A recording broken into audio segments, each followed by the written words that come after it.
Okay, kids, we're gonna do lesson 79. All right, this lesson has a little fun activity, and I would love you to do it. I started it, and what they ask us to do, take a piece of paper, fold it in half, okay? So take any paper, fold it in half. So I've done that.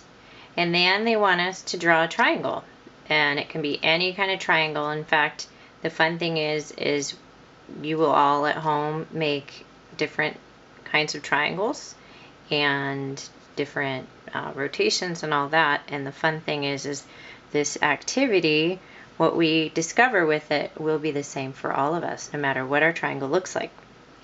Okay, so while your paper is folded, you know, do yourself, draw a triangle, and I just used a happened to be a triangle straight edge that I had. I just had it nearby. Drew myself a triangle. Okay, then while your paper is folded, they want us to cut out the triangle. Okay, now I didn't want to have you have to watch me cut out the triangle. You can pause the movie, cut out your do what I just did, cut out your triangle, and when you are done cutting out your triangle, well, you'll find out you will end up with two triangles, right? Because we've got two sides, and you will have two triangles. And so go ahead and pause, get your two triangles, and come back. Now I've got my two triangles because I was able to do this before we started. Now I'm making sure my triangles are synchronized there. Yep. So they're one on top of each other, so I've got congruent triangles. Now you should have yours ready to go. Now this is a puzzle piece. We want to arrange these two triangles to form a parallelogram. Okay, so you need to kind of move around make a parallelogram. Now let's just try putting two sides together. Now that is not a parallelogram. Okay, so what we probably want to do is we got to put our equal sides together. So I'm going to rotate one of my triangles around and see how those go together. Okay, now I have a parallelogram. Now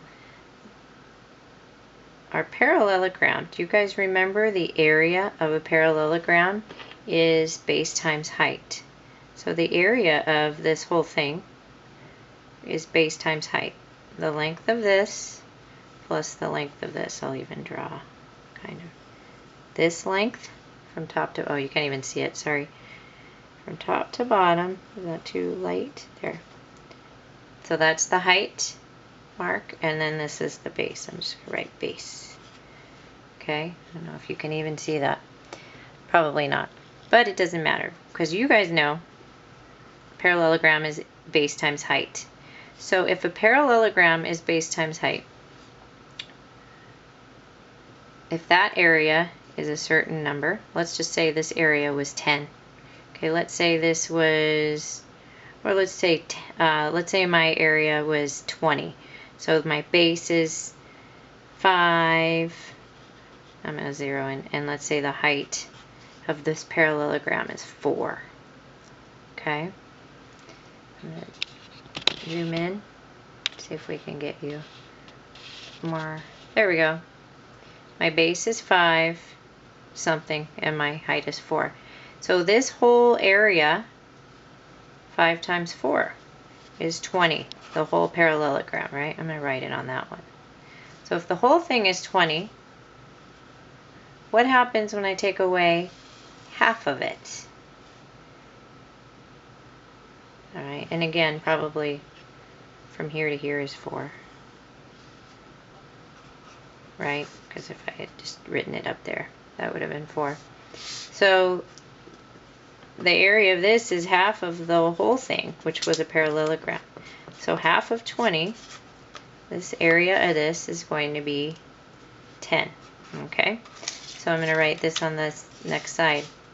The area of a triangle, area, and I like to write of a triangle. I kind of make a little picture of a triangle right below. Equals, and there's two ways to write it. it's half of base times height. Remember, we took the parallelogram, cut it in half. So I learned it this way: 1/2 base times height. Area equals 1/2 base times height. Sometimes people just like to write base times height divided by 2, which is the same. These are exact same statements. Okay, so with that, we just learned the area of a triangle. Now they're going to give us 2 pictures, and I guess I will try to draw them. Maybe I'll use my handy dandy triangle here with my fat pen. Okay, they gave us this triangle. I'm going to kind of mimic it. It really doesn't matter as long as I just give it the right dimensions. It kind of looks like this. Like I said, doesn't matter as long as I have the right numbers written in here. Okay, so then they gave, this is called the altitude, really.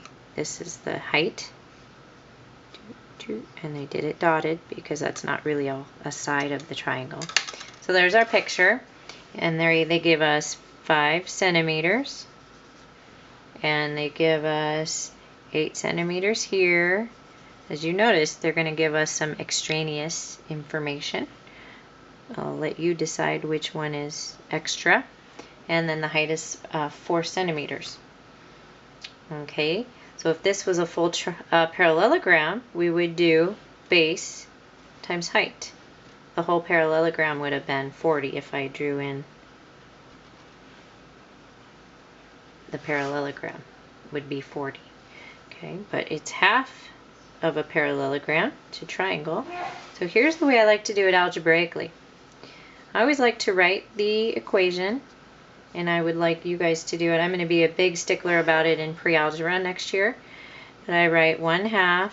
Always write the formula and without anything in there. And then after I have the formula, I put in the information that I know using parentheses where those letters were. So the base was 8 and the height was 4. Okay, so that is, might simplify a little bit. 8 times 4 is 32, and a half of 32. Does anyone know? Anyone know what a half of 30 is? Is 15. So a half of 32 is 1 more than that. Or would it have been terrible to have to go and do that? No. Anytime you don't know the answer, go back to the style that you remember. All right, we get 16. Go for it. 16, and it's centimeters. And McKenna asked me this the other day, is this the same as square centimeters? Absolutely. And this is a shortcut way to write it, and it's totally right, and you can do it that way. So here's your real answer, but this is what I really want to see, and you will get graded on it next year. This whole showing your work, okay? Showing your work is pretty, it's going to be helpful when we're missing different information. So you're just going to have to trust me on that. Now, example 2 is perfect because it's a right triangle. So I'm just going to draw I'm going to trace my right triangle here. I don't even know if I'm on the screen, basically. Okay, lift it off. There's my right triangle. Maybe a little gap there, but you get it.